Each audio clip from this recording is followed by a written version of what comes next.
Hello বন্ধুরা, welcome to trolley Bangla আড্ডা। বন্ধুরা, চিরসখা ছিনিয়ে নিল শুভ বিবাহের স্লট। জানা গেল চিরসখা সম্প্রচারের তারিখ ও সময়। কোন সময়ে কোন তারিখে আসছে নতুন ধারাবাহিক চিরসখা, সেই সব এই ভিডিওতে ছিল। বন্ধুরা, ভিডিও শুরু করার আগে তোমার সবাইকে বলছি, এরকম এক্সক্লুসিভ ভিডিওর জন্য টলি বাংলা আড্ডা চ্যানেলকে সাবস্ক্রাইব করে পাশে থাকা বেল আইকনটি প্রেস করে রেখো। চলুন জানা যাক সম্পূর্ণ বিস্তারিত।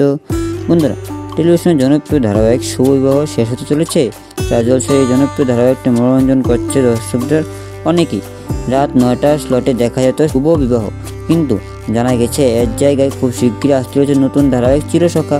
এই নতুন ধারাবাহিকটি প্রেম, বন্ধুত্ব, পারিবারিক সম্পর্কের উপর ভিত্তি করে নির্মিত। প্রমোতে ইতিমধ্যে দর্শকদের সামনে তুলে ধরা হয়েছে গল্পের এক ঝলক, যা অনেকের মনে কৌতূহল সৃষ্টি করেছে। চিরসখাতে দেখানো হবে দুই বন্ধুর সম্পর্ক, অটুট বন্ধন, তাদের মধ্যেকার টানাপোড়েন এবং জীবনের চ্যালেঞ্জগুলির সাথে তাদের লড়াই।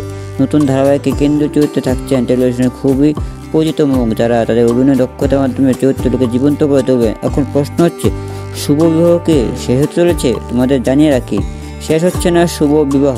27শে জানুয়ারি থেকে রাত 10:30টায় দেখা যাবে শুভ বিবাহ ধারাবাহিকটি। আর নতুন ধারাবাহিক চিরসখা সম্প্রচারিত হবে আগামী 27শে জানুয়ারি থেকে রাত 9টায়। তাহলে বন্ধুরা, কেমন লাগলো তোমাদের আপডেটটি অবশ্যই কমেন্টে জানিও। আর ভিডিও ভালো লাগলে লাইক করে সাবস্ক্রাইব করে থাকা বেল আইকনটি প্রেস করে রেখো। তো চলো বন্ধুরা, আজকের ভিডিওটা শেষ করুন। আবার নিউজ এক্সক্লুসিভ নিউজ ভিডিও শুনতে টলি বাংলা আড্ডা চ্যানেল। ধন্যবাদ।